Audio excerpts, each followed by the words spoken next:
Yep. 3, 2, 1. There you go. Hi guys, for 35mm we are here, we are going to interview George Tillman Jr. I said right? Yes, George Tillman Perfect. Jr. From Wisconsin, Yes, Milwaukee. Milwaukee, Wisconsin. Perfect. Yep. He's the director of Notorious B.I.G., Man of Honor, and here in Giffoni 2013 Experience, he presents the inevitable defeat of Mr. and Pete. Everything right. Everything correct. Yes.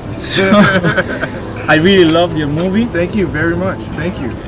So, how did you come up with this movie? I want to know everything because I know that it wasn't easy. Yep. From the screenplay to post-production stuff. Yes. Tell us something. Everything. When I was finishing Notorious, one of my former assistants said you should read this script. It's about it's a kid in Minnesota wrote this script. So I was like, oh, another script that comes to me. Do I have to read it? And it took me about a week to get to the script. When I read it in 30 minutes. I fell in love with the story. He was an unknown writer, but I just felt like he had a very fresh voice. The ideal about two kids who are abandoned by their mom over a hot summer, how they have to survive. I just felt like it's a story that really connected to me, and I feel like it's a story that we don't get to see in Hollywood as much. And that's the reason why I wanted to tell this story. So I tried my best to go out and tell the story the best I can and try to make it at a studio. No studio wanted to make the film. Why? They felt at the time that a story with an African American lead would not be as commercial. A lot of people would not come to see the film. The second thing, they felt like dramas. Dramas are hard in the U.S. and all over the world. You see a lot of great dramas, but in the States, in America, it's hard to get these films made. Third, the secondary character, Pete, is an Asian character, which is, you don't see. You got African American and you got Asian. I made it double hard for myself. So, but I was determined to get the film made, and with the help of the actors Jennifer Hudson, Alicia Keys was. Yes, she came on as executive producer. Also, she did some of the music for the film. All that really helped to get the film to where we are right now. Perfect. So, where did you find your main character? Because it's fantastic. Skyland Brooks. Yes. Maybe we will see him in another movie with you. Yes. Where did you find him? It was awesome. When I started to make the film, I felt like it was very important to find.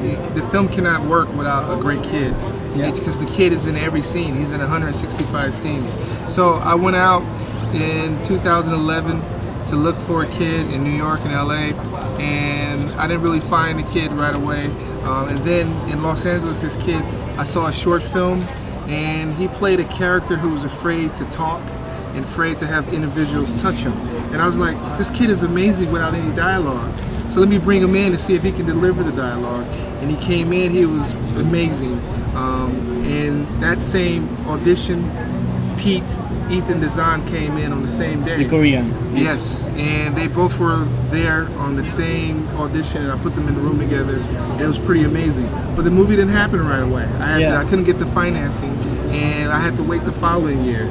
And that following year, they didn't grow too tall.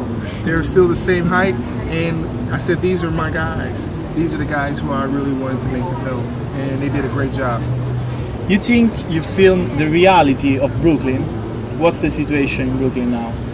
Brooklyn is one of the few cities where you still have a lot of the high-rise projects still standing. In Chicago, where I spent many years living, in Milwaukee, they tore all those projects down because of a lot of crime, a lot of poverty.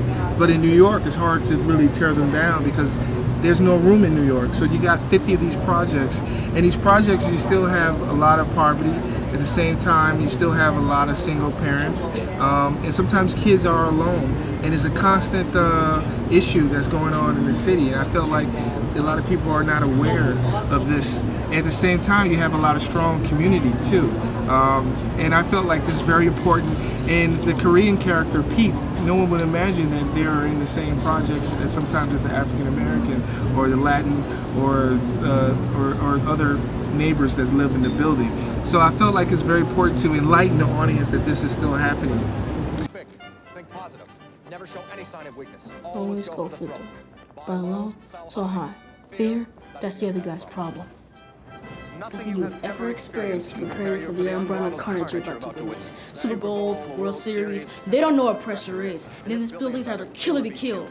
You make no friends in the pits, you take no prisoners. 1 minute, 500,000 soybeans, and the next, boom, kids don't go to college and resist his belly. Are you with me? We gotta kill him, motherfucker! We gotta kill him! That too. We want you to buy as much OJ as you Well, I have to say, Fargo is a great film. The Coen brothers are constantly making great films over and over and over. After you think that one film is like odd, and then they come back with another masterpiece, then they have another odd, then they come back with another masterpiece. Those guys are awesome. But for me, I really think Trading Places It's your favorite. is my favorite. Why? It's because it's Eddie Murphy at his best, being a great character, a great story, and this Eddie Murphy not really being Eddie Murphy.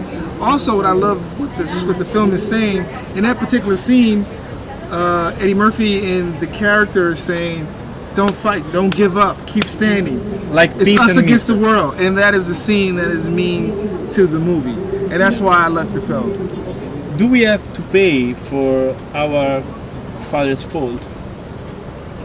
Yes, I believe we are all a product of many mistakes in the past. What makes one great is that you can surpass those mistakes and keep moving. And there's a lot of mistakes we're trying to make up. Okay, thanks. Last one that Yes. we asking all you directors, which movie you felt in love, which was your first movie and you felt in love with cinema, you decided to be a director too? I think my first movie that I fell in love with, there's two. Yeah, for sure. Yeah. The first movie is this 1975 small film called Cooley High, made by Michael Schultz, and it's almost like a black American graffiti. And it was made in 1975, and it was played by an actor named Glenn Tillman. My second most important movie is Taxi Driver, which is Martin Scorsese. So Why Taxi Driver? Taxi Driver was the first time I saw story and camera movement and the technician of making a movie all combined to make a great film. So when I was able to do Men of Honor, I was able to work with De Niro, and I was able to work with Glenn Tillman in the movie. So when I'm directing a film and away from the set, I would talk about, so tell me about Taxi Driver. so it was great to work with my two heroes. This was George Tillman Jr. Thanks, George. Thank you very much. Thank you for having me. See you. See you. Hello, this is George Tillman Jr. I'm the director of The Inevitable Defeat of Mr. and Pete. I want to say hello to 35mm.